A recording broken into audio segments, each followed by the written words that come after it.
오늘은 왜 거인의 정원교회는 한 달에 한 번 쉬어요 하고 말씀하신 권사님 질문에 이제 드디어 결론 지으려고 합니다. 우리 한국의 기독교인들은 대략 주일 예배를 일요일에 드리고 또 수요일 예배를 드리죠. 그리고 또 찬양과 기도에 집중하고서 우리의 이제 그 상한 심령과 우리의 또 갈급하고 그런 애통하는 그 영혼을 달래줄 금요 저녁 예배가 있었죠. 또 있고요. 그 다음에 이제 때론 큰 교회는 교인 수가 많아 주일 예배를 2번에서 4, 5부까지도 이제 드리는 교회도 있습니다. 저희 같이 일주일에 한 번 예배 드리고 또 나아가서 한 달에 한 주는 또 예배를 쉬는 교회는 당신은 아마 상상도 할 수 없을 것입니다. 그러니 일반적으로 성도들이 당연한 그 질문을 하신 것입니다. 저희 거인의 정원 현재 공적 예배는 그렇게 드리지만 다 아시다시피 성경 토론 모임이라면 매일 또는 하루에 몇 번이나 밤을 새워도 우리가 무방하고 늘 그러한 날이 오기만을 사실 바라요. 그러면 얼마든지 예배를 늘려가고 말씀 연구가 있고 또 묵상하는 곳에 토론이 있으면 저는 언제든지 오케이입니다. 그런데 그러신 분이 별로 없어가지고 진행하고 있지 않습니다. 언제라도 어느 시점에서라도 말씀에 대해서 배우고 싶으신 분은 따로 연락 주시면 평일이라도 저녁쯤 아니면 주일날 별도로 시간을 내서 반드시 제가 그것을 진행할 거니까 사모하시는 분은 개인적으로 꼭 연락을 주시길 부탁드립니다. 우리가 또 코로나 전까지 한때 새벽 예배를 절대화시켜서 부흥의 시발점으로 삼을 때가 있었죠. 그런데 사실 새벽 예배에는 많은 은혜도 있어요. 옛날에 우리 혹시 4시에 드리지 않았나요? 너무 오래돼서 이제 기억이 안 나요. 4시, 5시 그렇게 드렸었던 것 같은데 요즘 6, 7시 이렇게 늦춰가고 많이 바뀌었어요.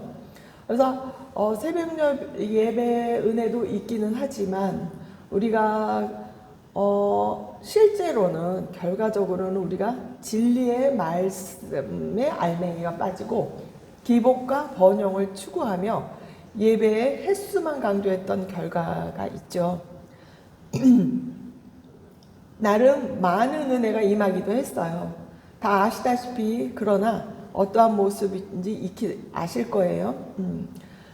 그 결과 오늘날 세습과 교회 재정관리 또 그 장로가 비자금 관리 문제로 완전히 우리나라에서 제일 크다는 교회에 새벽 예배로 부흥하고 그런 교회가 한두 교회는 아닙니다.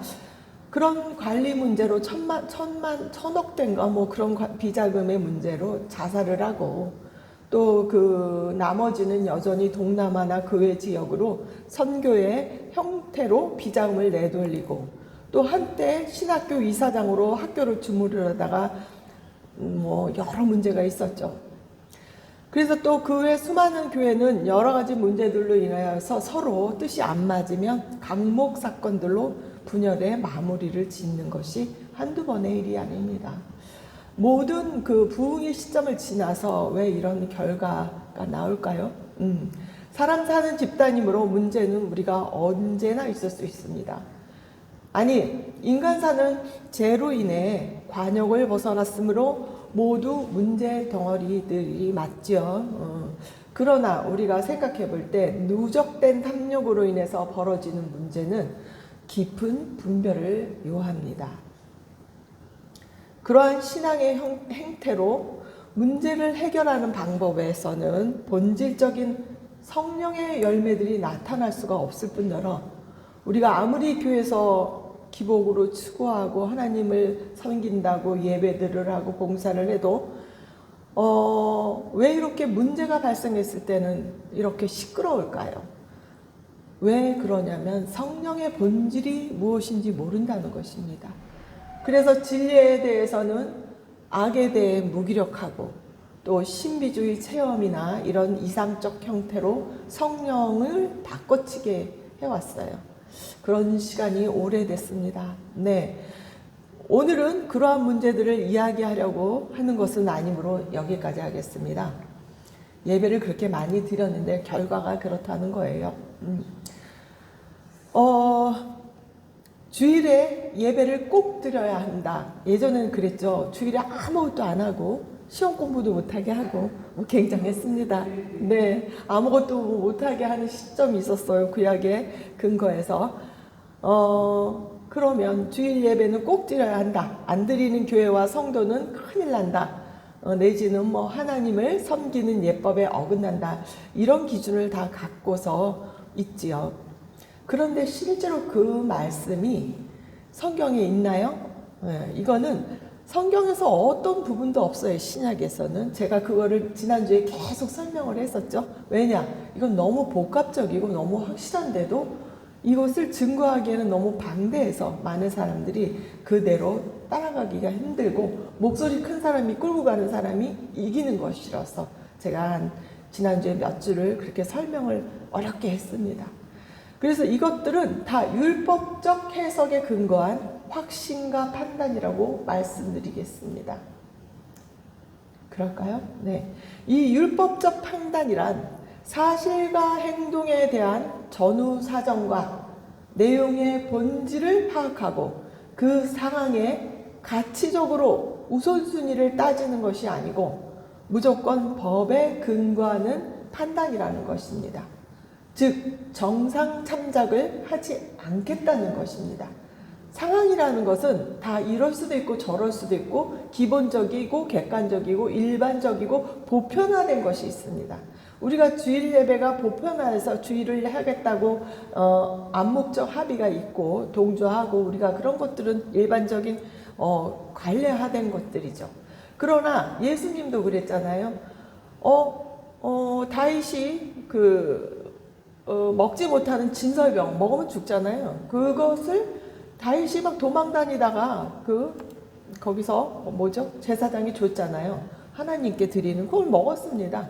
일반적이고 특별한 예들이 있어요. 그런데 그거를 모두에게 적용을 해서 절대 법으로 예배를 드리지 않으면 큰일 나는 것처럼 정죄하고 판단하고 그것은 하나의 진리다라고 몰아가는 것은 율법적 판단이라는 것입니다. 구약에서 이스라엘 백성은 모세를 통해 주신 율법인 토라의 근거에서 하나님을 섬기고 순종하면 복을 받고 불순종하면 저주와 심판을 받는다고 했습니다. 모세에게 주신 거니까 어쩔 수 없죠. 이 율법은 실제로 어떻게 된 거냐면 굉장히 복잡합니다. 이 번역도 해석도 엉망입니다. 하나님의 의, 체다카라는 게 있죠. 그 다음에 공의 이런 것들이 또 미시파트라는 게 있습니다. 증거, 에듀트 이런 명령, 미츠바, 규례, 후카 이런 것들을 한꺼번에 포함해서 토라라는 한시적으로 모세를 통해서 구체적으로 주신 것입니다. 이 정확하고 이 각각의 이 분류가 되지 않기 때문에 사람들이 헷갈려서 지금까지도 번역이 완전히 깨박살 났습니다. 근데 이런 것들은 너무 복잡하고 너무 깊어서 제가 이거는 교회에 와서 정말 순종하시고 말씀 연구하는 분들에게는 하나하나 가르쳐 드리고 지금 당장은 안 가르칩니다. 왜냐하면 복음을 다 배웠을 때 이게 왜냐하면 핵심 부분이기 때문에 혼잡한 상태에서 그냥 놔둡니다. 그리고 저는 그걸 계속 어떤 순종의 과정과 그 사람이 말씀을 다루고 자신의 죄악과 타인의 죄악을 어떻게 다루고 그것을 평가하고 또 실행하느냐에 있어서 그것을 다 극복한 분들에게 제가 한 개 한 개 설명해 드리지 절대 이 설교에서 공표하지는 않겠습니다. 예, 그 주어진 선물이라고 생각하시고 언젠가는 기대해 보시기를 바랍니다. 그래서 지금은 우리가 그 모세의 한시적인 율법 이 토라에 대해서만 얘기하는 것입니다. 많이 헷갈리실 거예요. 그래서 이 부분은 제가 건들지 않습니다. 당분간은. 이 율법의 모든 정신은 실제로는 아브라함도 지켰습니다. 모세에게 주신 것이지만 오늘날 성경 해석에서 이 개념들의 혼선이 많은 오번역이 있다고 말씀드린 것입니다.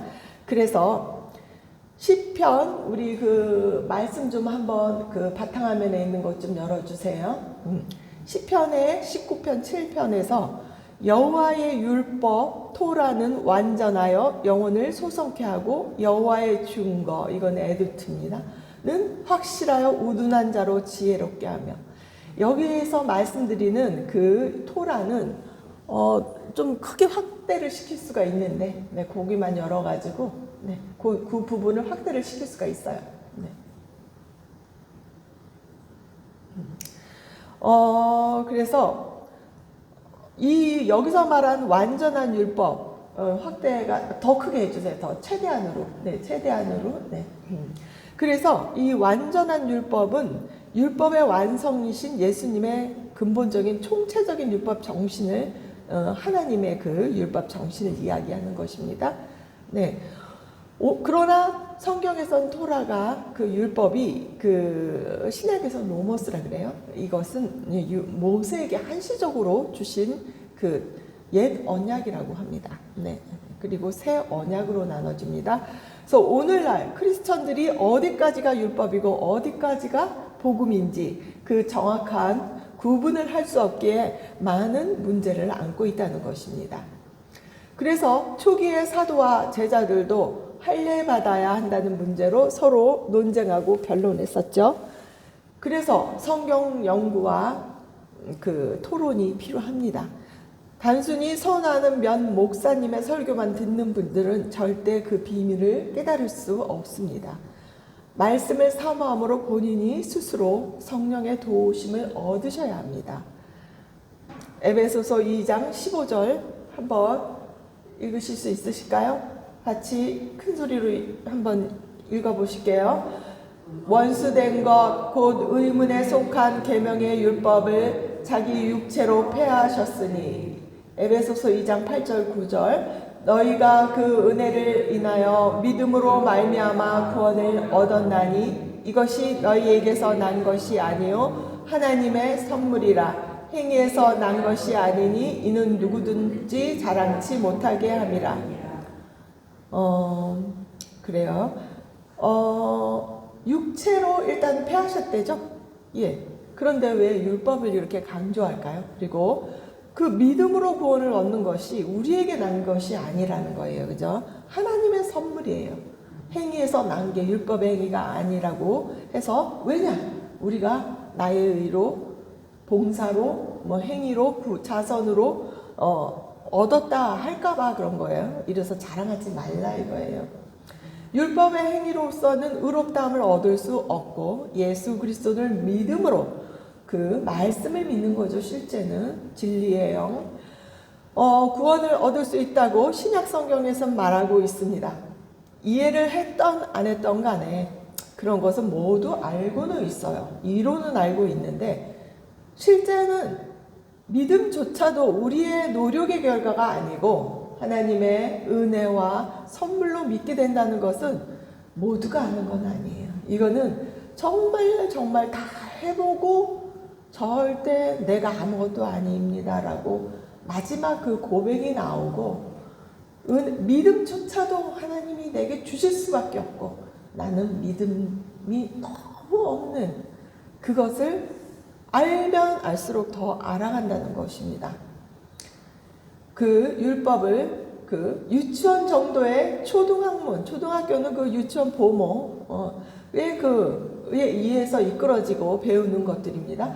유치원 정도의 초등학문이라고 표현된 율법으로 인한 구원의 노력과 그리스도를 믿음에 의한 복음은 서로 반대적 입장, 즉 원수라는 극적 표현이 나왔죠. 네, 이게 613개로 쪼개고 6만 개로 쪼개도 율법은 그림자고 본체가 아니라기 때문입니다.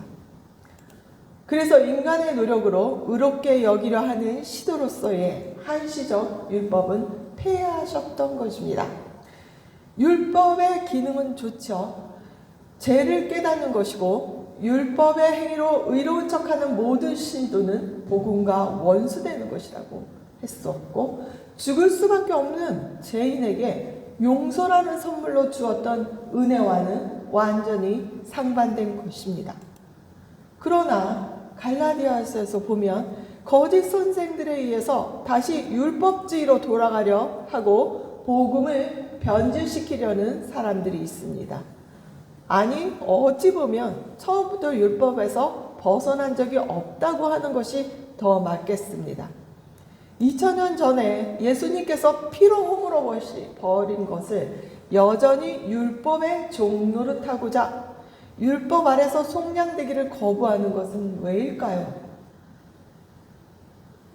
그것은 율법 아래서 몇 가지만 지키고 편하게 살아가고 싶은 거지 굳이 좁은 문으로 가기 두려운 것입니다. 내 것을 놓아버릴 수 없다는 것이고 내 것에 대한 염려와 집착이 더해지고 율법을 버리게 되면 나는 무엇을 해야 될지 모르겠다는 것입니다. 내가 자유에 대한 독립에 대해서 준비할 수 없다는 것입니다. 그것이 너무 두려운 것이에요. 더 깊이 말하면 진리의 영이고 성령이신 예수의 영이 없기 때문에 믿지 못하고 당연히 두려운 것입니다.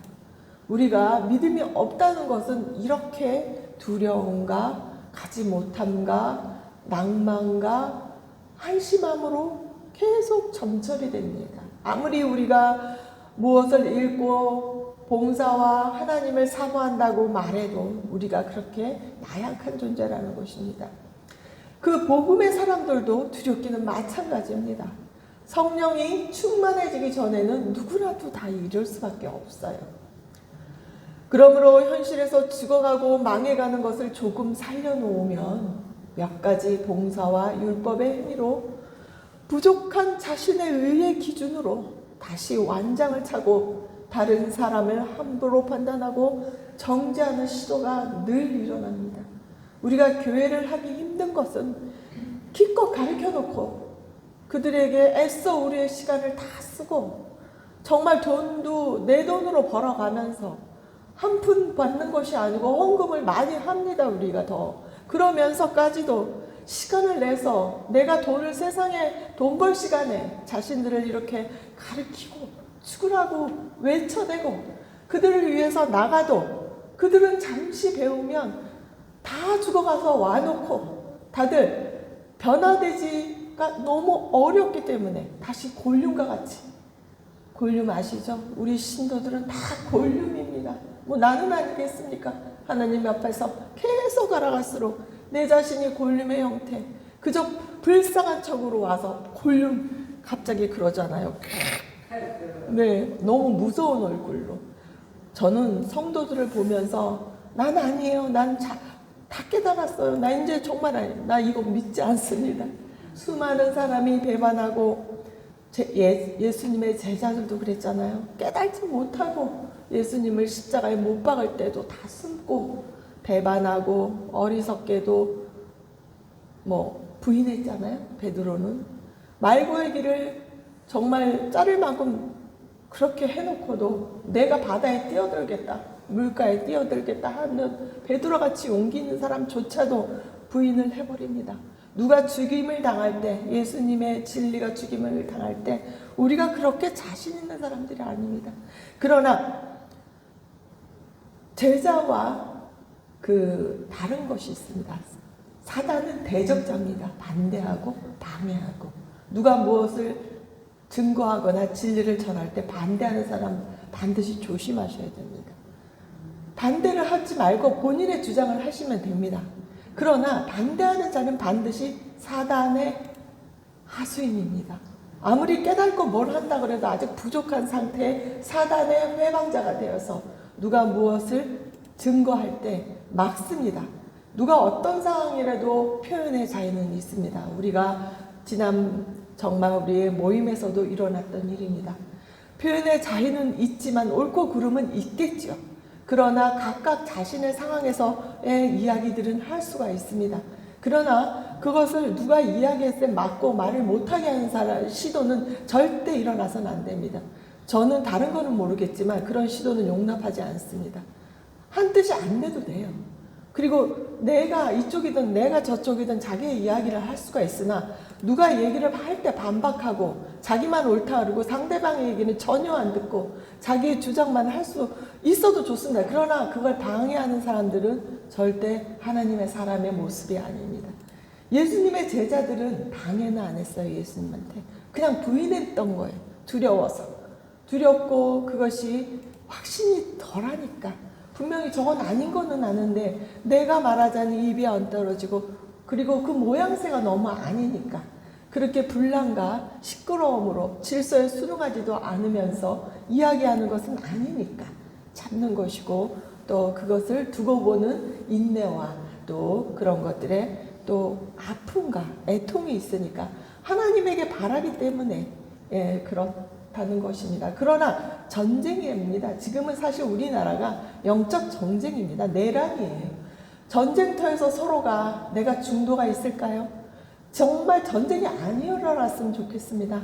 그러나 전쟁일 때는 싸움에서 전방에서 총 쏘면 여기 갔다 저기 갔다 할 수 있으니까 물론 차라리 숨으려면 아예 저쪽 후방에 가서 총 없는 곳으로 갑니다.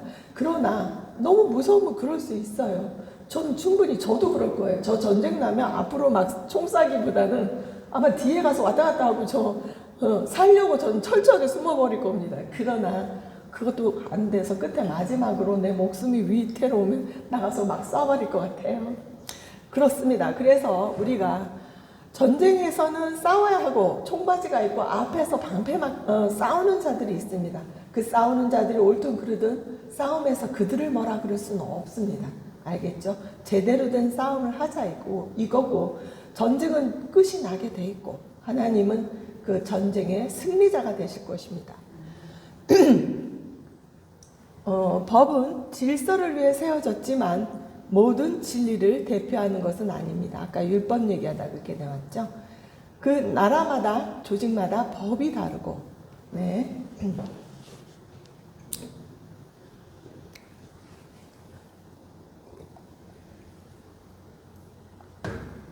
하다못해 한 가정이나 그죠 회사도 다 법이 다르죠. 왜냐? 그 기질이 다양하고 언어, 즉 개념이 혼잡된 세상에서 우리가 살아가잖아요. 그 인간이 자신들이 높아지고 하나님의 자리에 올라설 때 하나님이 언어를 흩어놓으셨잖아요.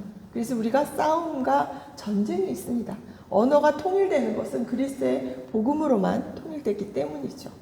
그래서 어디서든 싸움은 일종의 도구마인 것입니다. 도구마. 그 하나님이 없는 인간 세상에서는 결국 교리와 교조주의와 독단적인 신념이나 이념의 학설이 되는 것입니다. 공산주의 또한 그렇고 민주주의 또한 그렇고 자본주의 또한 그렇습니다. 그러나 우리가 그리스도의 그 자유와 독립, 그쵸? 그것을 또 외쳐주는 곳에 덜 나쁜 놈에게 가는 겁니다. 세상은 그렇습니다.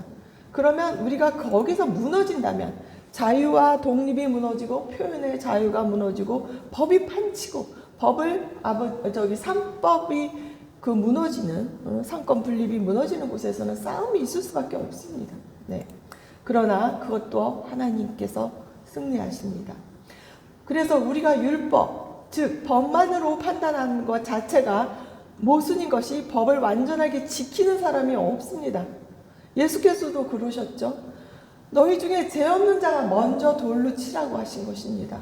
실제는 재밌는 것은 죄 있는 사람이 가장 먼저 돌로 치는 세상이에요.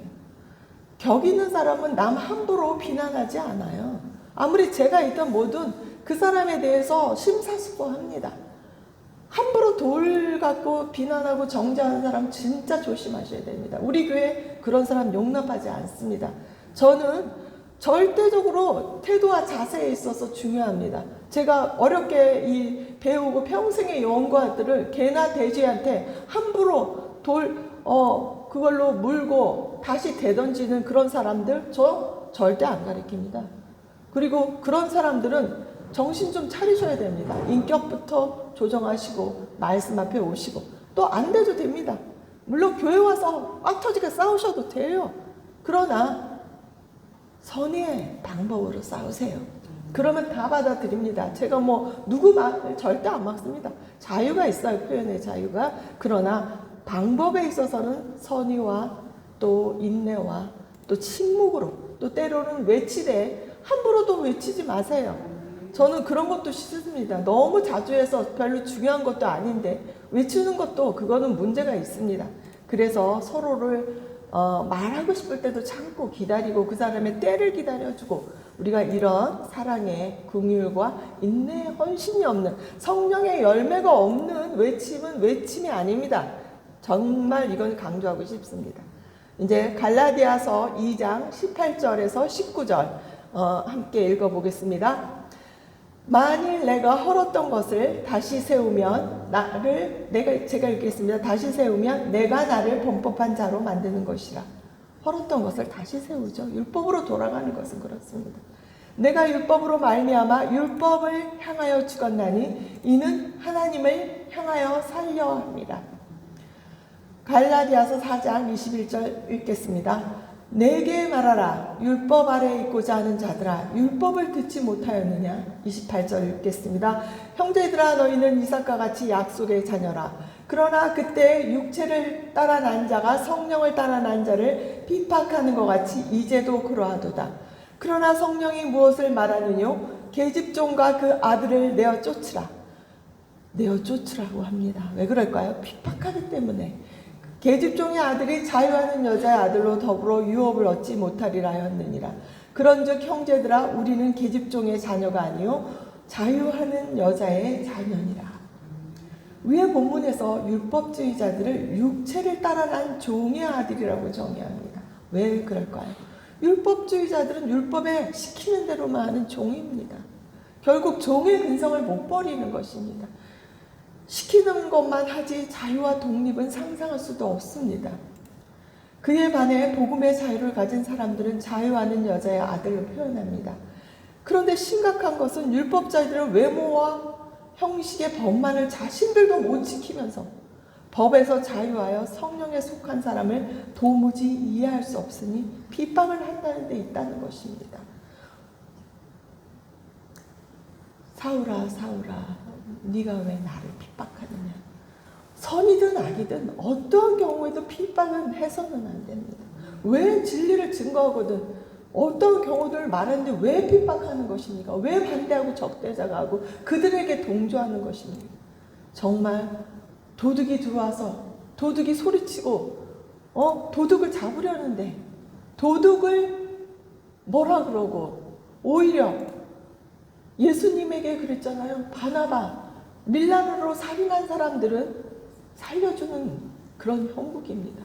대한민국 사람들 정신 차리셔야 됩니다. 도대체 어떻게 되는 것입니까? 지성인이나 비지성인이나 반지성주의가 판을 치고 있습니다. 갈라디아서 4장 1절에서 11절 읽어보겠습니다. 또 내가 말하노니 유업을 이을 자가 모든 것의 주인이나 어렸을 동안에는 종과 다름이 없어서 그 아버지의 정한 때까지 후견인과 청지기 아래에 있나니 어렸을 때 이렇다는 것입니다. 이와 같이 우리도 어렸을 때 이 세상 초등학문 아래에 있어서 종노릇하였더니 때가 차면 하나님이 그 아들을 보내세요. 처음엔 종노릇 율법에서 그쵸? 우리도 그랬잖아요. 그래서 그 때가 찼어요. 그래서 하나님이 그 아들을 보내사 여자에게 나게 하시고 율법 아래에 나게 하신 것은 율법 아래에 있는 자들을 속량하시고 우리가 율법 아래에 있어서 속량을 시키는 것입니다. 우리로 아들의 명분을 얻게 하시는 것. 아들의 명분. 너희가 아들인 거로 하나님이 그 아들의 영을 우리 마음 가운데 보내사 아바 아버지라고 부르게 하셨느니라. 우리가 두려워하지 않으셔도 됩니다. 우리 안에 아들의 영이 있으면 두렵지 않습니다. 그러나 왜 두려울까요? 율법에서 나올 때 아들의 영이 없기 때문에, 진리의 영이 없기 때문에, 말씀의 영이 없기 때문에, 예수의 영이 없기 때문에 두려울 수밖에 없습니다. 말씀 안에 있으면 두려움이 사라져요. 한 개 한 개 갑자기 없어지진 않아요. 그러나 말씀 안에 있으십시오. 그러면 율법이 그 뜻을 이루지 못합니다. 그러므로 네가 이후로는 종이 아니요 아들이니 아들이면 하나님으로 말미암아 유업을 이어야 됩니다.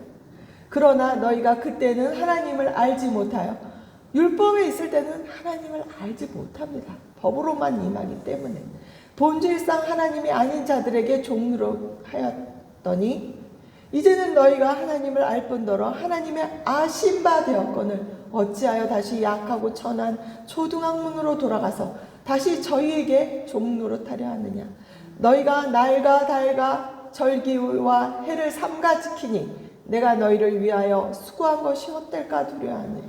다 날과 달과 이거 안 지킨다고 말하는 자유하십시오. 그 날이 중요한 것이 아닙니다. 네, 그 안에 있는 영이 중요하신 것입니다.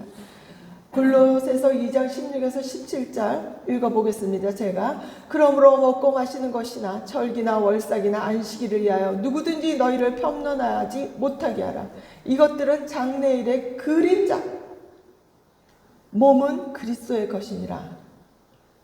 하나님의 나라는 보이는 세계를 그림자라고 합니다. 우리가 그림자 안에서 전쟁하고 있는 것입니다. 그림자의 법을 가지고 너무 시시비비하지 맙시다. 네, 하나님에서 이끄시는 것도 다 이유가 있어서 나쁜 놈도 세우시고 좋은 놈도 세우시고 고레스와 같은 사람도 세우시는 것이니 무엇이든지 하나님이 되어가지고 보여주시는 것을 인내와 참음으로 보여주시면 승리는 이깁니다. 2000년 전에 이미 이기셨기 때문에 나타날 것입니다. 보이지 않는 세계를 본체라고 명명하고 있습니다. 우리가 보이는 세계를 살아가면서 보이는 제도를 향하여 질서도 순종해야 됩니다. 그러나 보이지 않는 세계에선 자유가 있습니다. 그 자유는 무한합니다. 영적이고 보이지 않는 세계는 단순히 그저 상상의 시간이나 공간의 막연한 추상적 세계가 아닙니다. 존재하나 보이지 않는 영적인 초월적 시공간은 하나님이 주관하시는 다른 차원을 동시에 믿음으로 살아가는 것입니다. 이래서 어렵습니다. 그래서 기독교인이 많이 힘들고 핍박이고 환란이 있고 육에 설치는 육적인 사람들의 그 육체라고 쌀쓰라고 하는 그 육이라는 모든 뜻은 몸에 있는 살덩이만 말하는 게 아니에요. 모든 보이는 세계에서 설치는 모든 것들이십니다. 하지만 우린 육을 갖고 있어요. 육이 없지 않잖아요. 그래서 어려운 것입니다.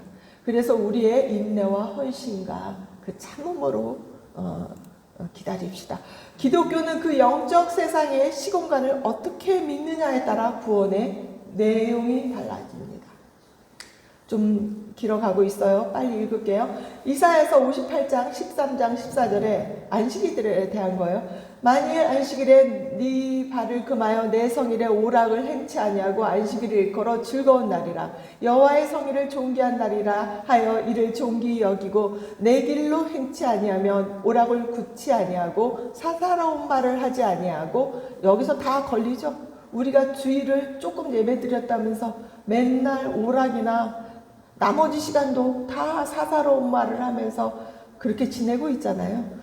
네가 여호와 안에서 즐거움을 얻을 것이라 이것을 하지 않으면 그쵸? 내가 너를 땅의 높은 곳에 올리고 네 조상 야곱의 업으로 기르리라 여호와의 입의 말입니다. 이제 결론을 지어보겠습니다. 모세의 율법은 폐해진 것으로 날과 달기와 절기와 안식일 등 이런 율법적으로 얽매이시면서 지키지 않으셔도 됩니다. 그러나 율법은 그대로 그냥 하도록 놔둡니다. 그러나 거기에 얽매이지 마십시오. 안식에 그렇다고 우리가 율법적으로 지키지 않습니다. 하나님의 율법은 아름답지만 폐할 것은 폐해야 됩니다. 지키는 것으로 모세의 율법으로 한시적으로 아니면 죽는, 지키지 않으면 죽는 그 법은 폐해집니다. 안식의 의미는 모든 일이나 봉사도 멈추라고 입니다. 그때 제가 설교에 잠깐 나온 적이 있습니다. 그 아바드라는 그런 것도 멈춥니다. 일이나 율법적 봉사로 구원을 얻는 것이 아니기 때문에 그렇습니다. 마태복음 11장 28절에 수고하고 무거운 짐진 자들아 다 내게로 오라 내가 너희를 쉬게 이게 소성시키고 쉬고 회복시키고 평안하고 안식을 얻고 의지하다 근거를 두다 이 단어의 내용입니다. 쉬게 한다는 것이 이제 왜 안식에 대체되는지 예수님이 왜 수고하고 짐진 자들아 왜 멈추고 쉬어야 되는지 다 내게로 오라. 내가 너희를 쉬게 한다고 하셨습니다. 자유, 평화, 기쁨이 왜 있는지 이제 아셔야 될 것입니다. 지난 몇 주간 시간이나 요일은 한 가지 문자적인 날이나 시간만을 의미하는 것이 아니라고 말씀드렸습니다. 이해가 되지 않으시면 반드시 돌아가서 다시 확인하십시오. 그러므로 인간을 위한 휴식도 지혜롭게 반드시 따로 시간을 내어서 하라고 했던 것입니다. 그것은 왜 못하느냐? 자기가 거기에 일에 중독이 되었거나 또 그것이 시간을 배분한 지혜가 없다거나 그것이 어떻게 쉬어야 되거나 물질의 욕심을 버리지 못해서 못 쉬는 거지. 시간은 다 있습니다. 저녁이든 뭐든. 그리고 주일을 하나님의 날, 주의 날, 우리가 어쩔 수 없어서 우리 정말 말씀을 전하려고 모이는 거지 그게 안식일이라서 주일이라서 모이는 게 아닙니다. 각자 집에서 힘들면 하나님의 말씀으로 연구하시고 충만하십시오. 그럼 되지 뭘 그렇게 그걸 가지고 네가 잘하니 내가 잘나니 얘기하고 있습니까? 그러나 함께 모이는 시간 날마다 떡을 떼고 그게 원형이라 그랬죠. 그래서 우리가 일주일에 한 번 정도 모이는 거고 그것도 한 달에 한 번은 또 쉬어서 집에서 각자 정말 말씀에 충만한 시간을 보내라고 말씀하는 것입니다. 성경 어디에도 일요일이 예배일이고 주일 예배로 정해진 날이라는 것은 없습니다. 장소 또한 그렇고요. 따지시려면 여기 와서 직접 따져보세요. 제가 다 대응해 드릴게요.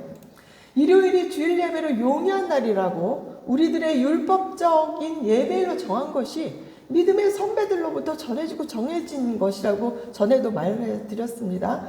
또한 주일에 대한 삶의 적용은 자신과 가족의 오락이나 기쁨을 위해 사용하는 날이 아님을 정확하게 말씀드리고 싶습니다. 네, 저는 그래요. 정말 주일의 날이 온통 하루에 여기서 아침부터 저녁까지 저보고 말씀 전하라고 저 합니다. 그래도 하나도 안 들어요. 집에 가서 쓰러질지라도. 저는 그런 주일의 개념을 갖고 있습니다. 누가 나한테 감히 어디서 주일 예배, 권사님 그럴 수밖에 없어요. 정말 나 이해합니다. 그렇지만 그걸 갖고 반대하는 사람, 물어보고 왜 궁금해하는지 얼마든지 저는 당연하다고 생각하지만 그걸 주일날 쉰다고 방해하고 싶은 사람들에게는 분명히 얘기하고 싶습니다. 그래서 저는 정말 말씀에 온통 내가 일하면서도 내 삶에서 종일 주의 말씀에 묵상하고 그 방향대로 살려고 전 노력하기 때문에 그 누구에게도 자신 있게 얘기할 수 있어요. 내가 잘나서가 아니고 정말 저 부족합니다. 그러나 하나님 앞에 중심이 먼저 그의 나라와 그의 의를 구하는 데 있기 때문에 내가 주일을 쉰다고 해서 만약에 누가 뭐라 그 사람 나에게 자격이 없는 사람이 어떻게 저한테 왜 그러는지 모르겠습니다. 네, 그렇습니다. 그러나 사실 아직까지는 방해하는 사람은 없었습니다. 감사히도 감사합니다. 한시적 율법은 폐해졌지만 진정한 하나님의 율법 정신은 예수님의 온전한 성취로 말미암아 형식만 의존하는 것이 아니고 겉과 속 진정한 하나님의 사람을 사랑하는 정신으로 완성되게 되는 것입니다. 네. 로마서 14장 5절 6절 말씀 이제 읽겠습니다. 혹은 이 날을 저날보다 낮게 여기고 혹은 모든 날을 같게 여기나니. 이제 이해 가시죠? 각각 자기 마음에 확정할지니라. 나를 중히 여기는 자도 주를 위하여 중히 여기고 먹는 자도 주를 위하여 먹으니 이는 하나님께 감사함이요 먹지 아니하는 자도 주를 위하여 먹지 아니하며 하나님께 감사하느니라. 우리가 주일날 매주 모이든 내가 한 주를 쉬던 내가 한 달에 한 번만 예배를 드리던 다 주를 위해서 하십시오. 그러면 시시비비가 없을 것입니다. 안식일을 거룩하게 하시고 복을 주셨듯이 주의 날은 주님과 인간의 치유를 위한 날이었잖아요. 예수님도 안식일날 일하셨잖아요. 인간을 위해 치유시켰습니다. 네, 그래서 언약 백성으로서의 기쁨과 평화의 복된 날, 이제 왜 안식일에 복을 주시고 기쁨의 날이었는지 이제 아시겠죠? 축제의 날입니다.